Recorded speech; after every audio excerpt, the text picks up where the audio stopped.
Road. Hi, everybody. Welcome to Tuesday Notary Titans for Tuesday, April 23rd. It's now 8 a.m. Pacific time, and welcome. Thank you for growing yourselves and your business. My name is Bill Soroka. I'm the I'm like, what is that? I'm the founder of NotaryCoach.com and the Sign and Thrive Notary Training Course and Community. We're here with Carol Ray, founder of Notary to Pro. Welcome, Carol. Good morning.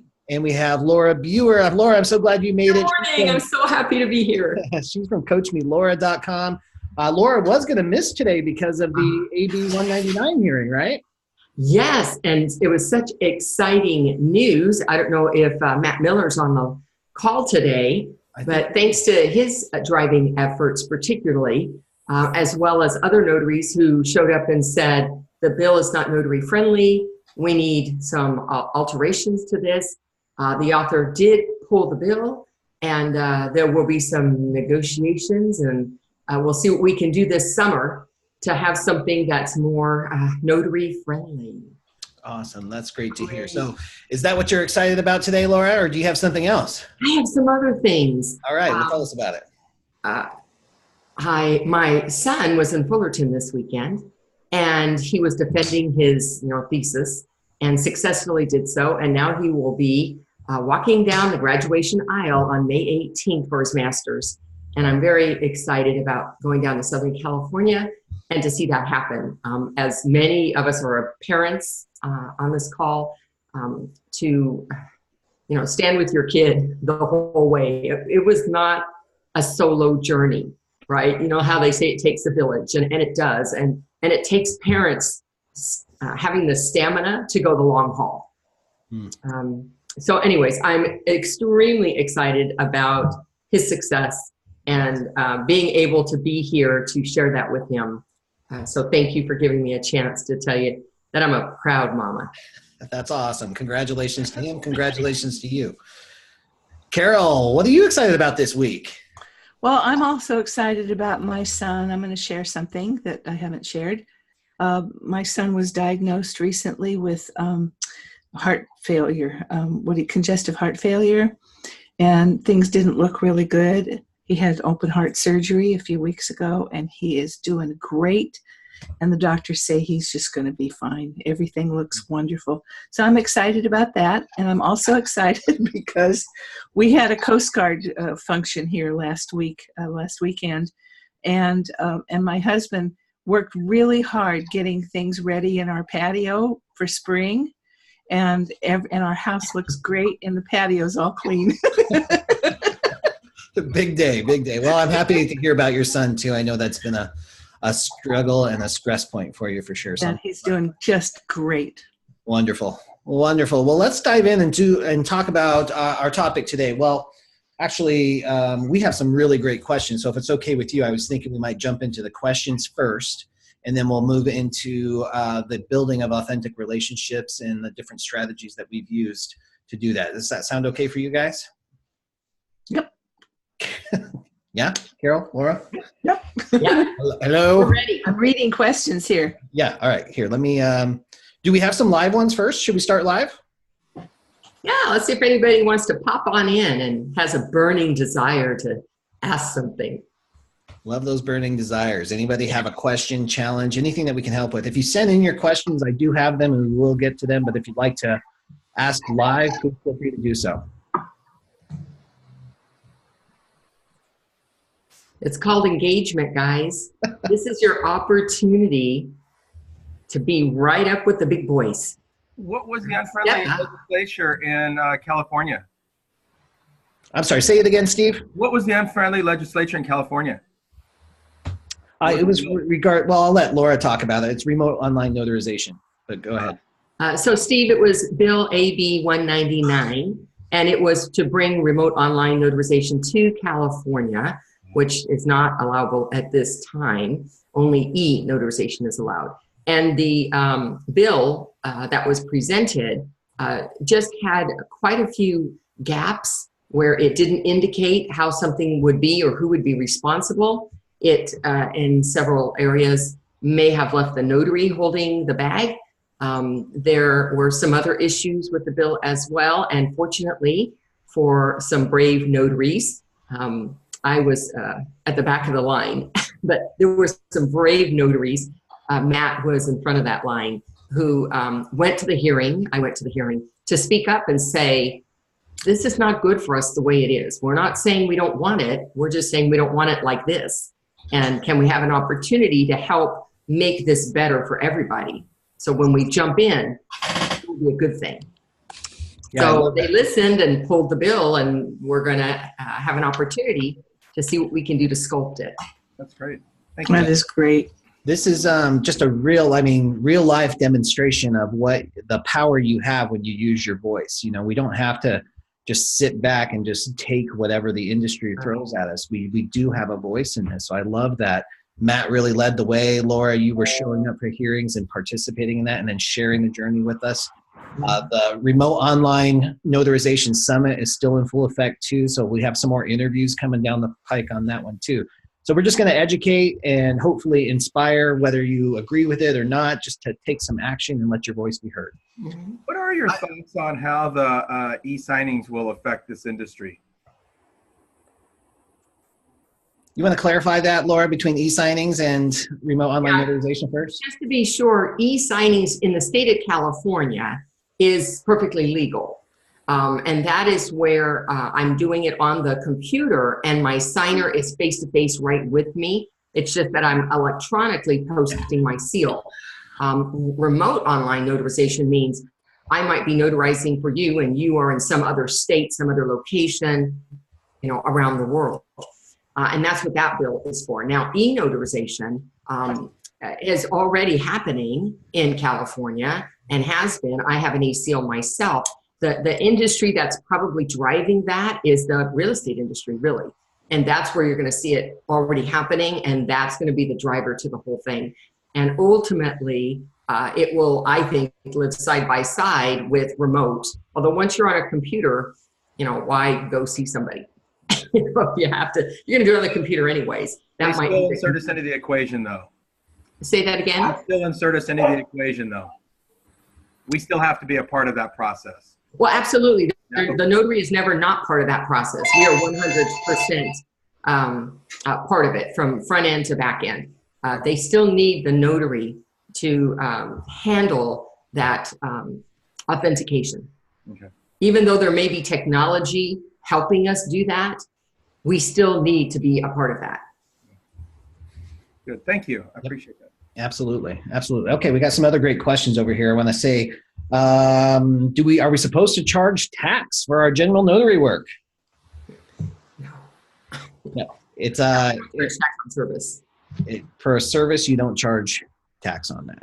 In most, I guess we have to say in most states and most municipalities, but you need to be responsible and do your own research as well, just in case. But usually in the service industry, you do not have to charge tax for those. Does everyone find car loans or even hard money car title loans as lucrative? And if so, what companies would you recommend? Does anybody have any experience working with those? Well, Maverick is a well-known company. Very, very easy to do. They pay well. They pay fast. Basically, they send you documents and they send you a check, and you make an appointment with someone and you meet them perhaps at a McDonald's or something. And basically, you look at the car, make sure it's in good shape, it hasn't been in a wreck, check the odometer, fill out a little bit of paperwork, and if everything goes well, you hand the check over to the people, and off they go, and they're very easy. The only company that I've ever done this for that I've not had a problem with is Maverick, and they're in Los Angeles, I think on Wilshire Boulevard, right in the heart of LA. Nice. And I'll tell you, I did an interview with Alex Spano from New Jersey yesterday, and he was talking about some of these newer cars. And again, it depends on the state that you're in and the requirements for purchasing and selling a vehicle. But in that area, people buy cars online, and the notary receives an overnight package of documents that just have to be taken to the buyer, sign them, notarize them, and then ship them back. And that's a done deal. And that's becoming quite lucrative as well. Is that niche just the maximum notarization amount that we can charge, or is that like the real estate documents as well, where it's a different fee? it's a little bit of a different fee because it's very similar to a loan signing in that you're providing additional service, right? Because there's other documents and you're facilitating signatures. So they come up Darn it. with more of a flat rate. Okay. Yeah. Thank you. Anybody else have any suggestions on that? Also check the chat window because a lot of your colleagues here might be adding additional information as well. I also work for Maverick, but not for the kind what Carol described. I do what Bill described.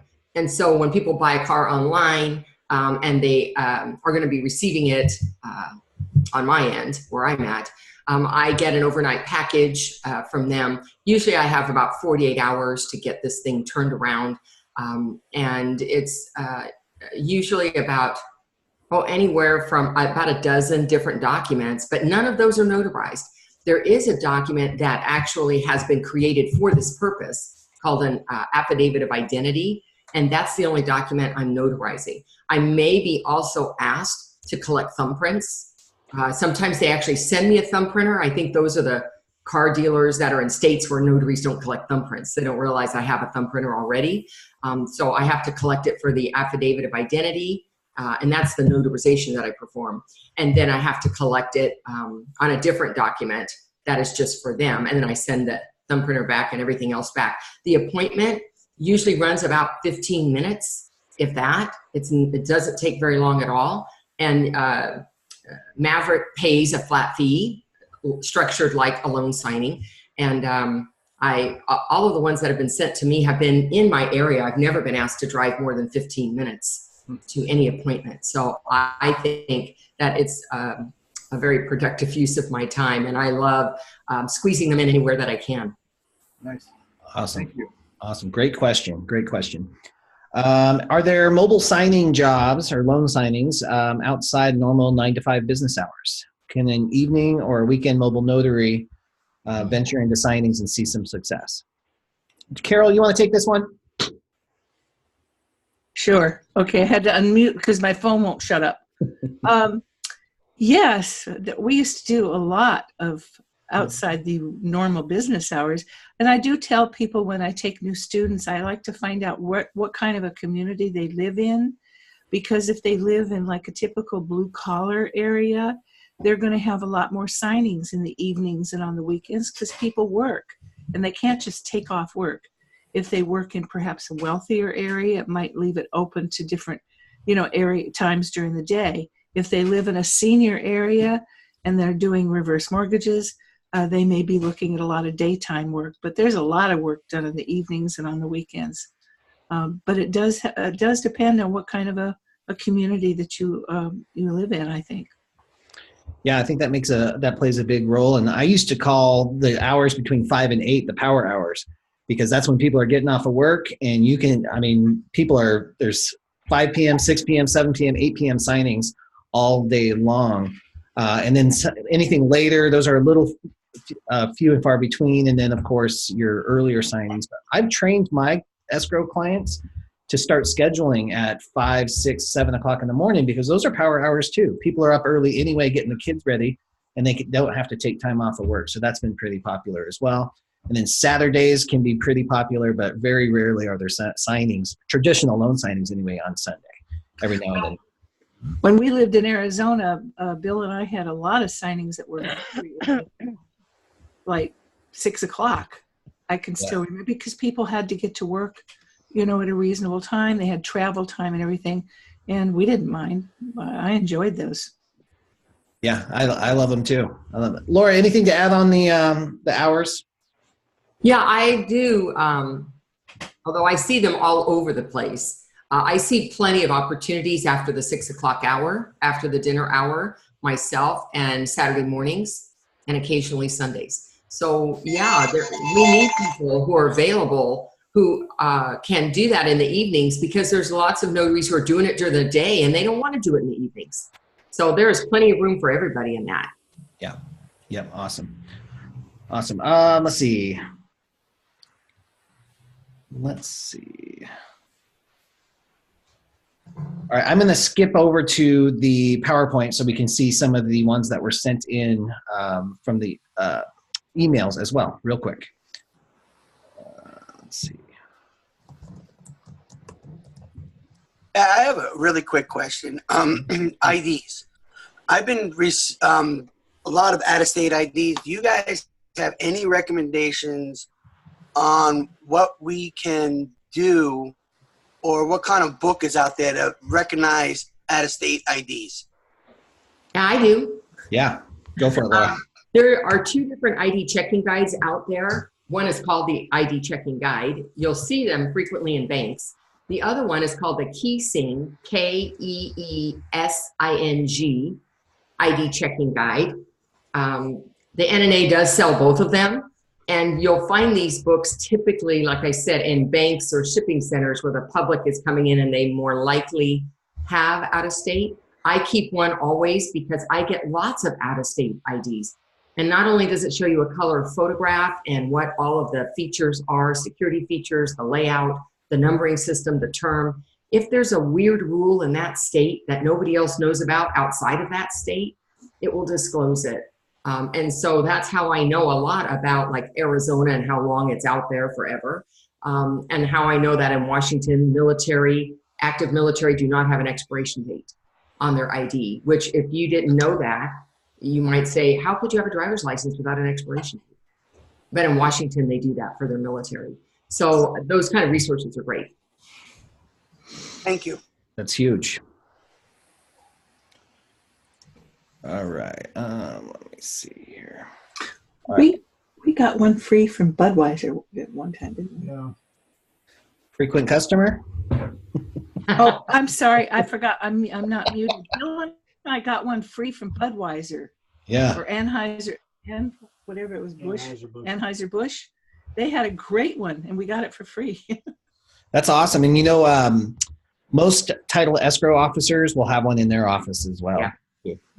All right, let's jump into some of these questions. We got some pretty good ones today. Some of them are a little in depth, so I want to make sure that we get to them here. All right, let me make sure I can read this. What questions, Laura, I thought this one was a rollover from when you weren't here, so I thought maybe you could help us out with this. What questions do you ask customers to see if you can actually help them for general notary work? Okay, so when I'm talking with them on the phone, I need to understand a few things about their situation. So, you know, what is the document that they think they need notarized? Because sometimes it doesn't need notarization. The other thing is how many people are involved. Is this for somebody that I'm going to be coming to their home, or am I going to a facility to take care of this? And those basic introductory questions then lead to other follow-up questions. If I know it's in a facility, now I'm going to start going down that rabbit hole and to see, you know, are they alert and aware, and can they sign their name, and do they have their ID? Because those are all issues that impact me in a facility versus, you know, it's going to be at their home. Okay, it doesn't sound like it's as complicated. I'm usually familiar with most of the documents that are asked for general notary work because they happen over and over again. So I don't have to get too much into their document. I just give some instructions then. Have your document complete. Make sure you have your valid photo government issued ID so that they don't think anything with a photo on it will work. And I always quote. I give them an estimate based on the travel, which is not going to change when I get there. That's the fee. I quote, I stay with it. But if it turns out that they didn't realize there were more signatures involved, I always quote as 15 per signature on top of the travel so that there's room for me to increase the price should I need to.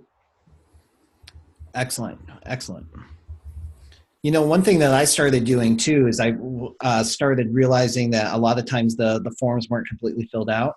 Yeah. Or they were looking for legal advice. So I've actually started including that in my conversation that I cannot assist with filling out the form, so it needs to be filled out. And that kind of, so just like the California disclosure, you know, we can't give legal advice, but it will, we take a lot for granted as notaries because we just assume the public knows.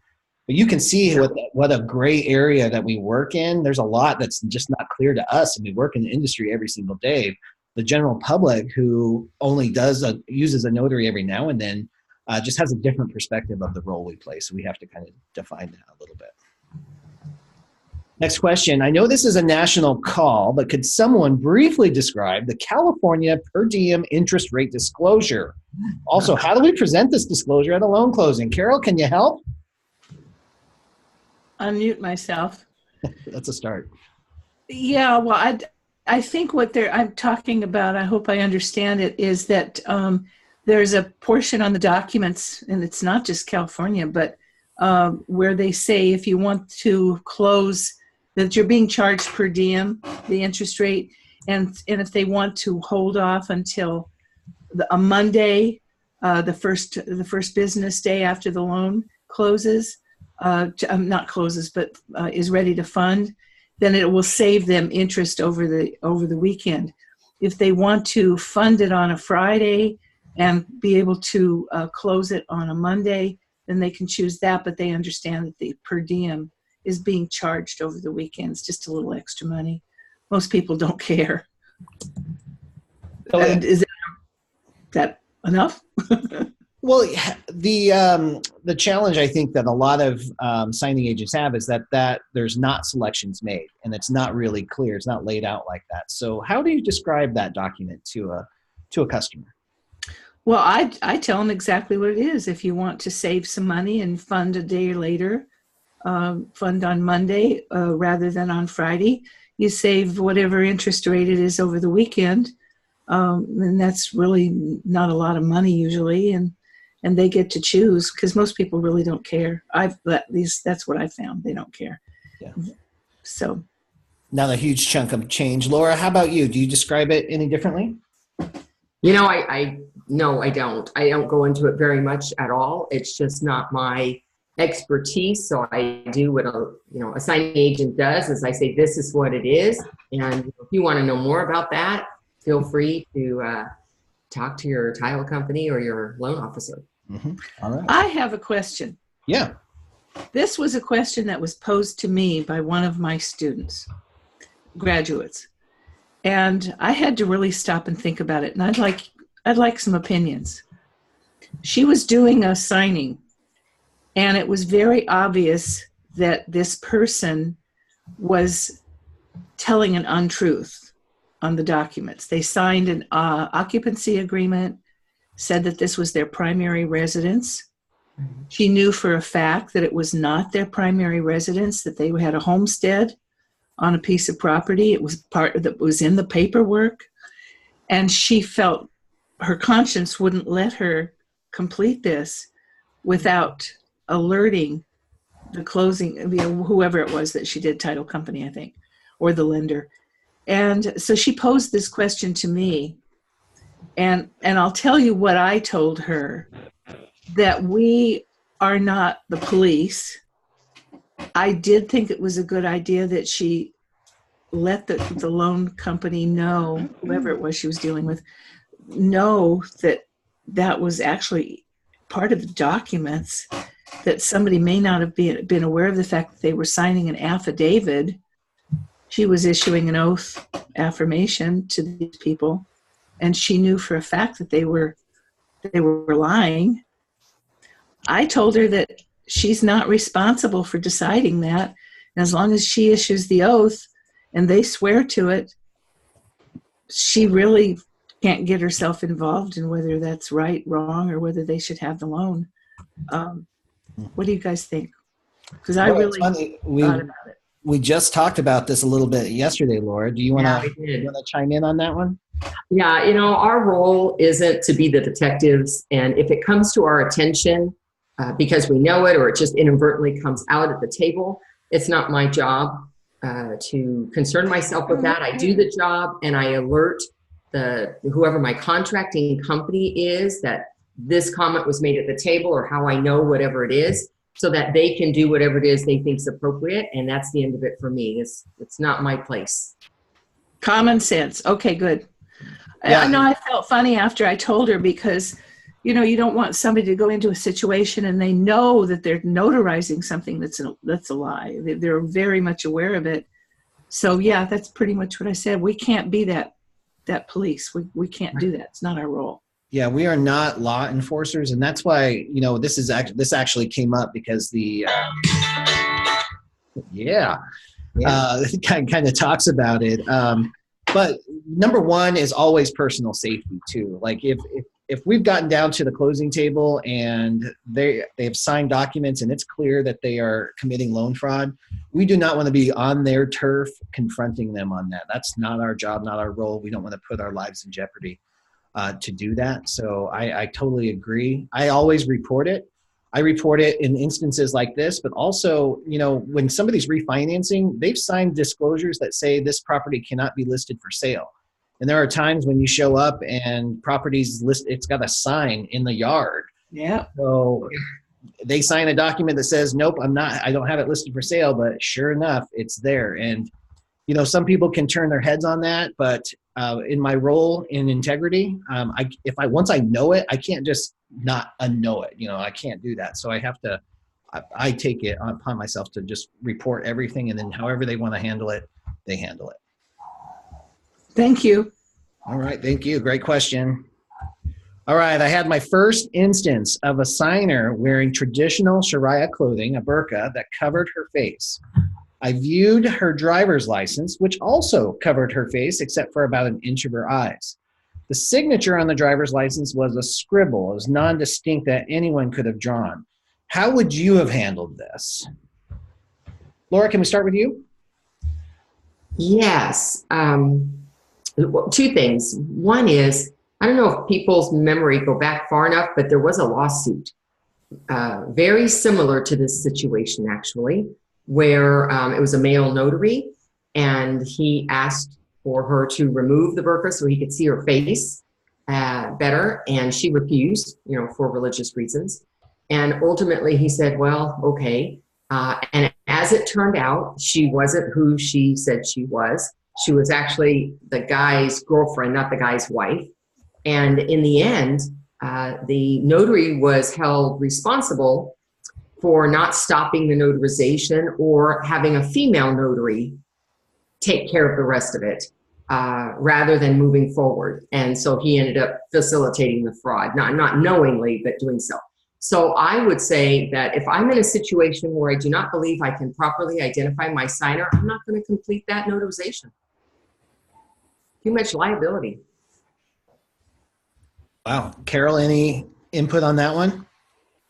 I totally agree. If you can't, that's our job. I remind people every day, all this other stuff that we do as notary signing agents, our general notary work, everything else, our primary job is identity. That's what we do. If you cannot properly identify someone to the extent that you're satisfied and comfortable with what you've done, don't do it. Walk away. Let somebody else do it. Yeah, and in this particular case too, because the person who experienced this was actually a male, so that would have posed a problem. But a female notary would alleviate that problem. But Michelle asked a great question: is even if her driver's license picture has the burqa on as well, how do you even compare? Well, there's nothing to compare it to. So that's a great question. It presents an unusual situation. And again, it just goes back to trusting your gut, and your number one job is identity. All right. Next question. My question is how to use LinkedIn, your LinkedIn loan officer and title rep connections to help generate business. We're actually going to talk about this a little bit when we get into relationships. Is it okay if we skip this one? Is that all right? Now let's hold on it. You got it. All right, how can I tell if we're Fidelity approved? This keeps coming up a lot, guys. I had a signing company that needed me to fill out the forms, and they told me if I was approved. I don't know if I'm approved. They told me to send an email to Fidelity. I still haven't heard back. How do we know if we're Fidelity approved? Laura, you want to jump on that one? I'm trying to think how I know that I am, because I am. I filled out the documents that came from Fidelity. That included a questionnaire. I call it more of a questionnaire, but kind of little exam, and completed that. And I got a response back saying, okay, you're Fidelity approved. And then a few years later, they sent me another email and said, hey, it's time to do that again. So, and I did it again. I recently helped a new notary get Fidelity approved, and it was through somebody can't think of, she was a title person that I knew who helped her get the documents and then send them in. It wasn't a big, hairy deal to get it done. Really, it was just filling out those documents and getting it back to the right person. I heard at the Bay Area networking group, which I'd not heard this before, that there's two kinds or two levels of fidelity approved. I'd never heard that before, so I can't say I know anything about that. So maybe if somebody else, if Carol or Bill, you know about that, you might want to speak to that. Yeah, Carol, what do you think? No, I don't know anything about it. I mean, I have students that are fidelity approved. Most of my new graduates, of course, it takes a while. I think you've got to be around for 2 years. 2 years. Mm-hmm. Yeah. And and I do have graduates that are fidelity approved, but anybody who tries right away, they don't have any success. The two levels are really, I think there's one extra element to this one. I think Jason might even know this, but when you can sign up through signing companies and you can get on their fidelity approved. So you're basically working under the signing company's umbrella, and a lot that does not have the same requirements. That signing company is basically taking responsibility for you. So that is the fastest, easiest way to get on the fidelity approved list. The problem is that you're only approved as like a subcontractor. If you want to go direct, then you have to, really the best way, and we're going to get into this a little bit, is to network and build relationships with escrow officers or closing agents that work under the fidelity umbrella. So we're going to get right into that as well. This one's, if there's anybody who is a tech wizard with the printing and the legal and getting all the softwares to talk to each other, I would love to connect you to Art. He's experiencing this challenge, but please just order or email me at orders@notarycoach.com if you're willing to connect with Art and help him out with this problem. I know all of us go through this. I just throw my printers out the window, but other people know how to spend hours of time getting these things fixed. So please email me on that one too. Yeah. Hey, Bill. I had that problem, and there's lots of YouTube videos. If you in the meantime, if he YouTubes his model number and say, dual printing, there's a lot of great videos out there. Yes, thank you. And he has already acknowledged that he's done all of that. And this is a weird one I've never seen. The first page prints correctly, all the subsequent legal pages do not. So it's a weird kind of fluky thing. So if anybody knows how to do that, we'd really appreciate it. Okay, when attaching a new jurat or acknowledgement due to incorrect wording, should I staple it or not? Laura, what do you say? So if it's a loan signing, I'm going to tell you that's the exception that we all live with, and we don't because of scanning of the documents after they leave our hands at the title office or wherever they're going. However, for any other document that I handle other than a loan package, I staple. And if you're in California, it's specifically, we've had a directive from the Secretary of State that says what's attached means stapled. That's what they mean, not paperclip. But of course, we've got this issue in the signing world. All the general work that I do, it is stapled every time. All right. I kind of disagree. All right, go for it. That's okay. I have my students all the time run into this, and I suggest that they staple it, even if the instructions say don't staple, and I'll tell you why. So many times I have had people call me over the years and say, title company called and said I didn't attach an acknowledgement or a jurat to this document, and I know I did. I put it right there, right in the back, put a paper clip on it or something. And I have found over the years in my own experience as a notary signing agent that when you staple it and they say they've lost it, you have them send you a copy of that document. And let me tell you, that staple hole shows up. That's the only reason I would do it, is because if something happened to it, which happens more often than you think, you've got something to show. There's a staple hole in the back page of that document. That was for the acknowledgement that I attached. So right or wrong, that's what I do. And my question, Carol, just because I don't do it that way, is the students that are doing that, is there any pushback from their customers that say— Not once. Not once. Well, that's good to hear. Because sometimes we do things because we think we're making an accommodation, and maybe it's an unnecessary accommodation. Since I wasn't doing it, I haven't had any feedback. Well, over the years, I've seen so many companies that will say, do not staple. Right. But I've also had that situation where suddenly a jurat or acknowledgement disappears. Or a check. And so I just got into protecting. I got into the mode of self-protection, and I never had anybody complain. Never. Well, Bill, what do you think? Well, I don't staple, especially in loan packages, and I try to imagine my escrow officers going through and picking out the staples on each of those documents. I'm afraid I'd be out of business if I did that. And maybe I'm just projecting on that, but it's just hard to imagine them doing it. Although, when you really look at it, there's probably very few documents that would actually occur, because most of them have the acknowledgments right in it. So maybe exactly, it's just not that big a deal. One or two documents in a package. Yeah, I wouldn't be stapling 15 pages because, yes, I would feel sorry for that person that's opening the documents. But no, it's an occasional thing. Yeah. The other side of that too is that on some acknowledgments now, especially, I see them a lot out of California, there's actually spacing that says what that document is. So it almost is an invisible staple, if you will. Like it says, this is the page 2 of such and such document. So it's attaching to that document without actually physically attaching. Anybody else experience that? Where you write in what the acknowledgement is to, which document it's for?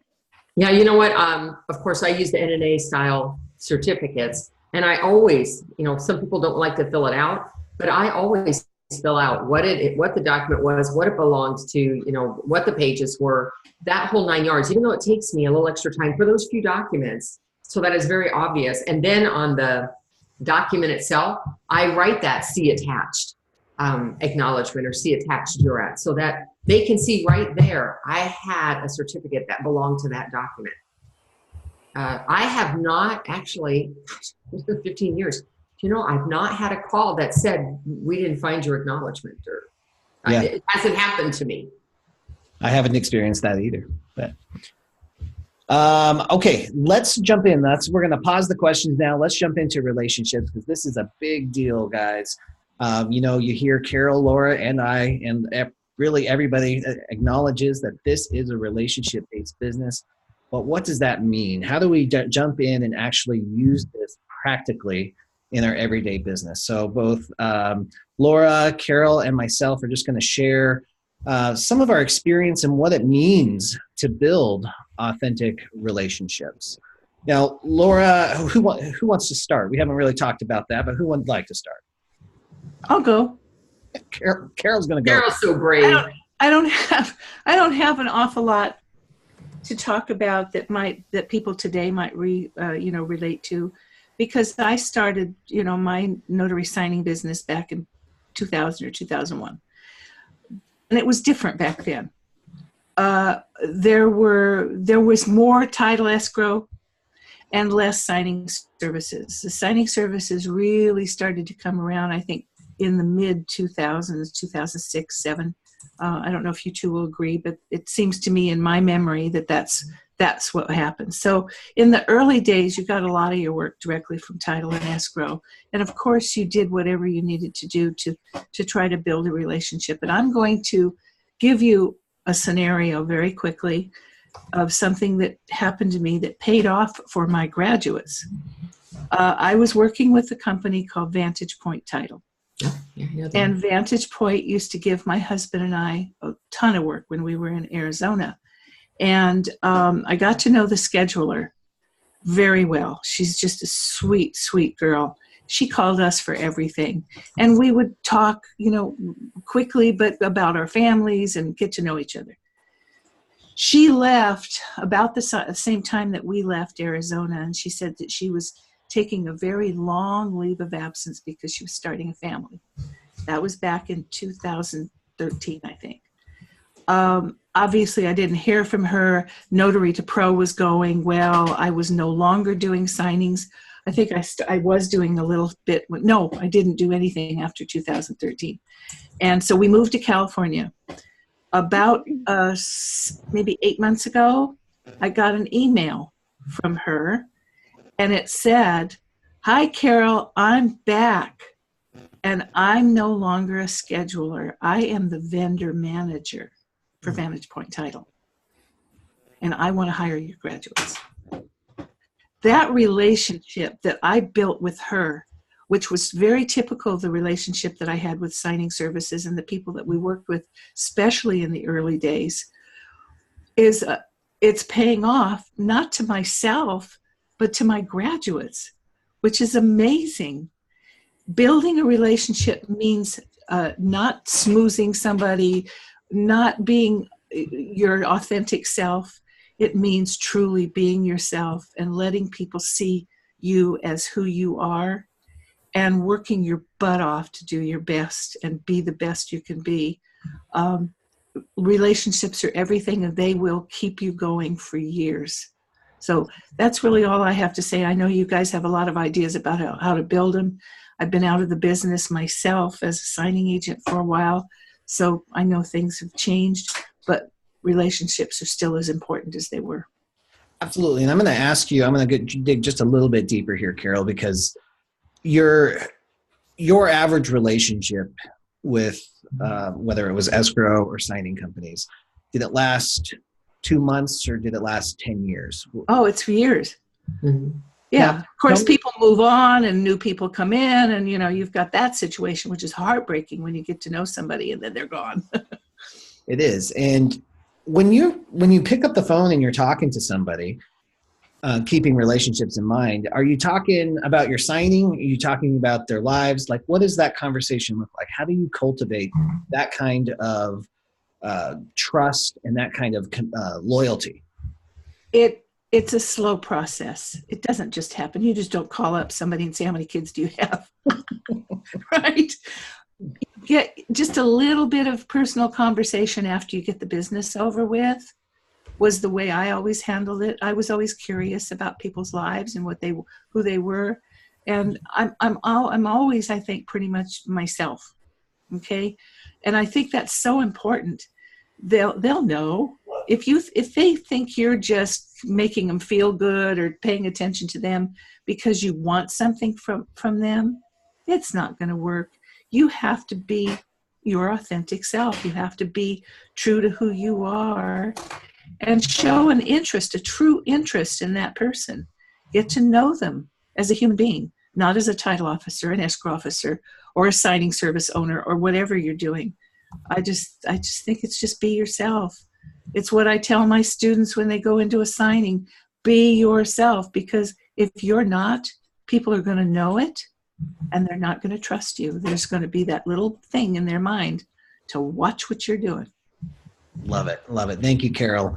Laura, how do you build relationships? So one at a time, over time. And just some examples for me, because I agree with Carol that there's a difference between people I just meet and then people that actually I build a relationship with. And it's that authenticness. It's that idea of what connects me. And it isn't always business. We're three-dimensional people. And just as I was talking excitedly about the professional part of my life with the bill being pulled, I was also excited to share my personal story with my son. And so just as Carol mentioned, as you kind of cross over into that, as it allows, I think it starts making the your connection more three-dimensional. And I think that's really important because I'm not just a notary or a signing agent.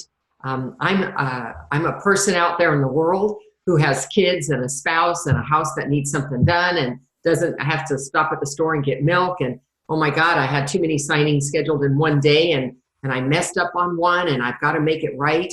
And let me tell you, that was like this week. Things happen. That's not just for new people. And so by being vulnerable, by sharing who I am and what I'm about, not just about business per se, I think helps broaden that relationship. I've had a lot of relationships grow from the classes that I teach. So I teach the mandated training classes in California, and I hit quite a large territory. Almost all of Northern California I've taught. And people come up to me at the end of class. Now, some of these people are notaries who are saying, hey, I kind of like to do something more with my commission. Some of them are actually the title and escrow company representatives who are there. They're in my classes, Old Republic, Chicago Title, I mean, all the big names. They have to have a commission. Somebody's got to teach them.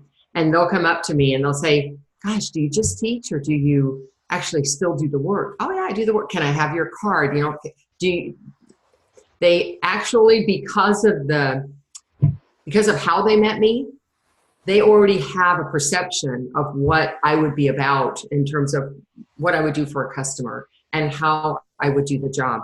And so a lot of those relationships started there.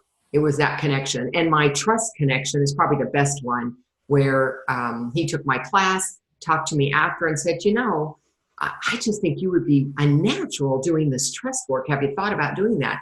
And ultimately that connection led me to my number one big client that not only uses me for trust, but they use me for a scout. They're using me now for their training program.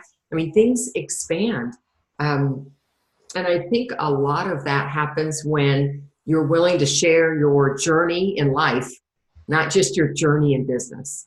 And I think that's really important to let people know who you are, not about what I can do for them. Because if that's a natural connection, that's going to happen. So I don't go after that straight ahead. I really look for, can I connect with this person in some other way? Mm. And then let whatever naturally will occur, and it does occur. And it takes time. I mean, 15 years of meeting people. Some people, I'm now on their third commission, and I'm still their instructor. Like, oh my God, I knew it would be you. And it's great because, you know, my jokes haven't changed in 12 years. So they're going to hear them again. So I'm glad they're happy to see me, that's for sure. But whether it's classes I teach or conferences I attend or speaking at other people's conferences, when I wanted more connection and I wanted the chance to really get to meet the people, I created my own conference with a symposium. Sometimes you can't wait. You have to do your own. And I think probably the best way that relationships move forward is collaborating. And that's my big word in 2018 and into 19 is collaborate. How can I do something together with you that benefits not just us, but whoever it is our audience is? What can I do to work with you? Not just can I do work for you? Mm. And I think that's a big deal, is looking for that opportunity. And sometimes it takes years for that opportunity to collaborate to happen. But I believe it will sooner or later. And so I continue to invest in relationships. Whether or not I'm actually doing work for them doesn't matter to me. If I can get to the stage where I can collaborate with them, I think that is, that's when we're working together side by side. That's my favorite. I love that. Yeah, I love that. It's two organizations, two people just bringing value to each other and really synergizing on that. That's awesome. That's awesome. And that definitely goes deep, that deepens the relationship super fast. Awesome. Or three people. Or three people. Yeah. What else, Lori? Anything else, or did that wrap up? I'm going to cut you off. I just want people to realize that your motivation behind why you connect with somebody is important.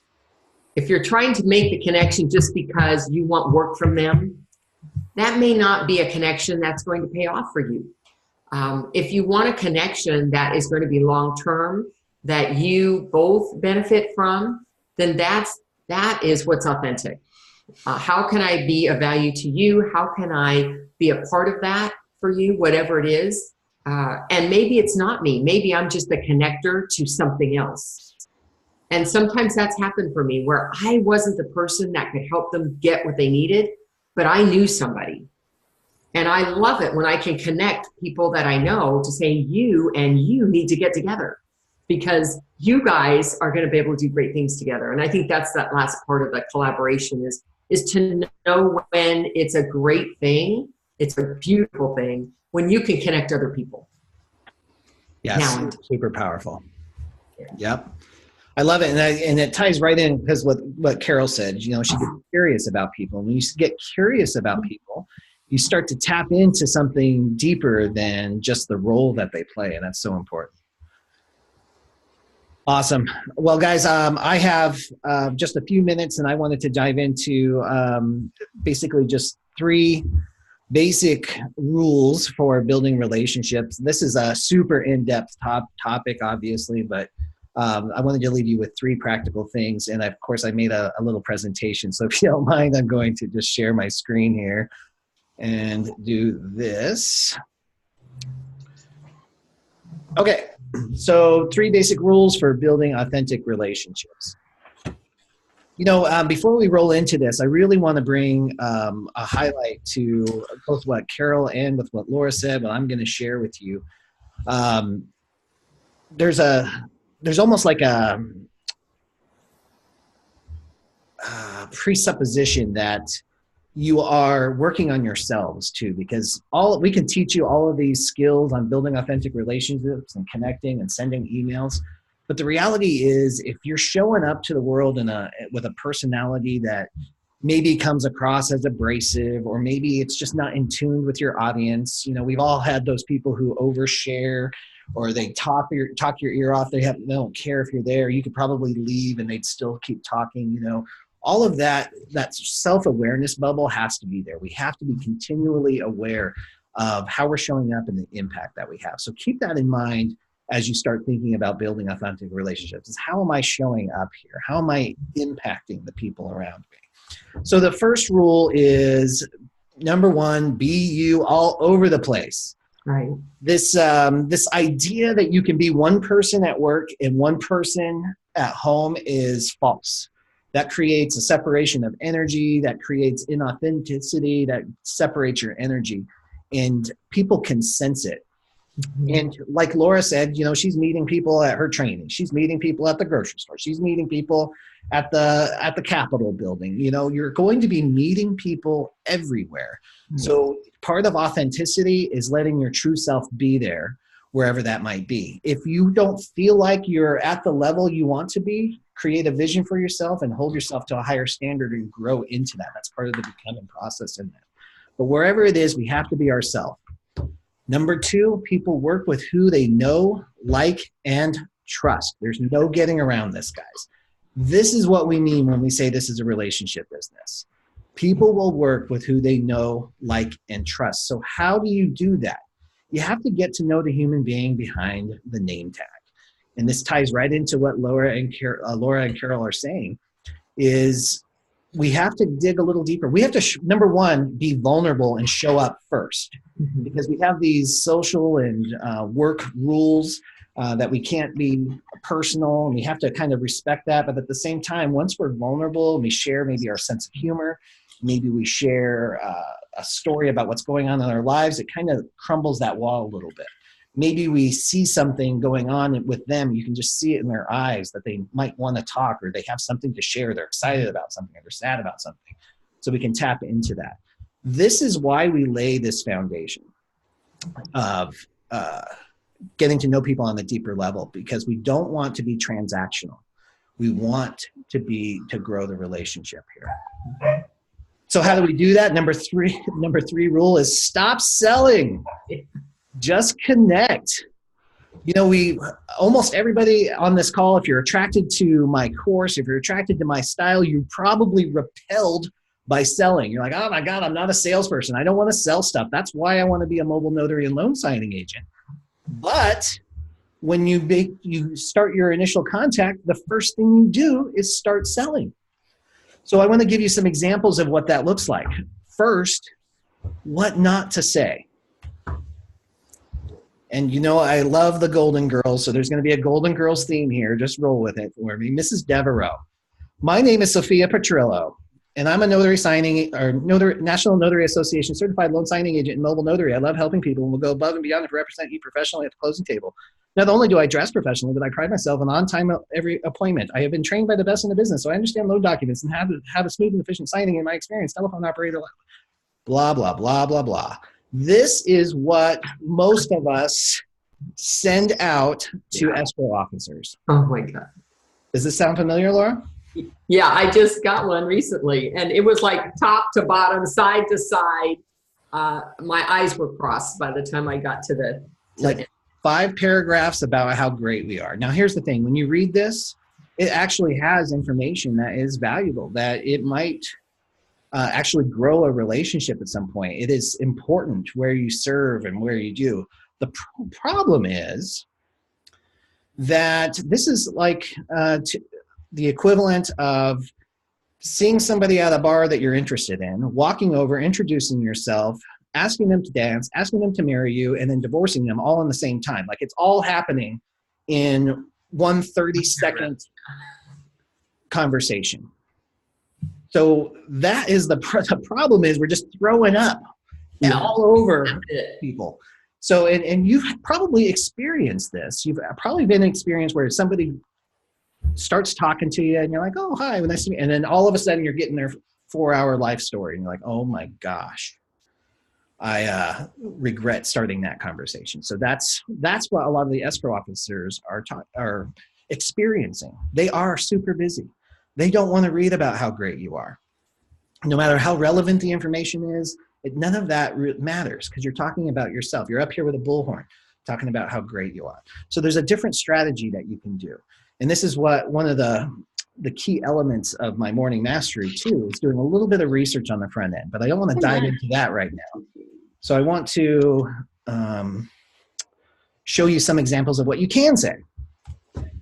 So here's an example of what you could say to a new escrow officer that you just did a signing for. So, you know, maybe they called you last minute and you're at their office. Maybe they're in Delaware and you are in California and they called and they're just looking for a signing agent. This would be just an example of what you might be able to say to them. Hi, Dorothy. It was lovely to meet you during the Smith signing today. Your attention to detail and commitment to customer service is a breath of fresh air. Thank you for including me. I'd love to stay connected. All we're doing here is just sending out something really quick that shows appreciation and that we might be interested in continuing this conversation and relationship. Here's a new escrow officer maybe you didn't know. It's, good morning, Sophia. I happened across an article about your recent promotion to branch manager of Shady Pines Title Company and just wanted to say congratulations. Shady Pines has always been a community favorite. I'd love to connect with you more and hear about your plans on how I can support you. All right, I'm muting everybody. There we go. Sorry. New escrow referral. This is huge, guys. So one of the most powerful ways that I was able to connect with escrow officers was asking my real estate agent friends and my loan officers who their favorite escrow officer was. So this was literally like an email I would send to them. Hi, Rose. I asked Stan Spornak at Rusty Anchor Lending who his favorite escrow officer was, and he immediately gave me your name. He says he can count on you to take care of his clients and ensure a smooth transaction. Your attentiveness to service and details is exactly what I'm looking for in my referral network. I'd love to stay in touch and learn more about how I can support you or support your business. And finally, this LinkedIn, we talked about this a little bit. This is one of the questions that came in. When you have these connections on LinkedIn, Facebook, any type of social media, this could be a possible way to start laying the foundation to taking that online relationship offline. Hi, Blanche. I've been following you on social media, and I love that you share your passion for helping other people get their home of their dreams. The article you shared on interest rates really hit home as well. I'd love to stay in touch and learn more about how I can support you in your business. So you see what the theme is there? We switched the roles. So now instead of talking about how great we are, we're talking about how great they are and how much we appreciate the value that they bring to the industry. And that one little switch changes everything. They're way more open. And even if you get a one-line response, the door is now open and you can continue to grow that conversation. What you don't want to do is ask them to marry you after they say, okay, this is great. Thank you for that. That was really nice. Don't come back and say, oh my gosh, well, let's work together then. We clearly like each other. You know, like, and trust me yet? Don't do that quite yet. Let it organically go. Like Laura said, it will naturally just kind of happen in flow. And this ties right into rule number one. Be who you are in your personal relationships, right? You have friends that you kind of got to know, you've grown, you share experiences, you share stories, you grow and you cultivate that trust. It's a very, very similar relationship with growing escrow officer relationships, real estate agents, and with loan officers. So that's all I've got to say on relationship, building authentic relationships for today. Any other questions or anything else that we can answer since we have less than 1 minute? Don't let me forget my first story. Oh, we got to hear about the Tigers, Carol. I'm so sorry. Let's hear about the Tigers. I'm afraid I'll forget it next week. I just wanted to share with everybody one of the most interesting signings that we ever had. I actually was the one that did it. It was here in California, and we live on the Delta, and there's a little town called Rio Vista, and it's a long stretch of highway where there's a lot of weird places off the highway.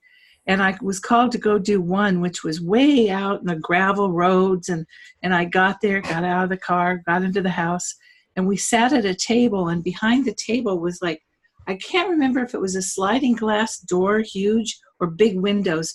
But I'm sitting there and I'm starting to go through things with the people. And I looked up, and there was a tiger right outside the window.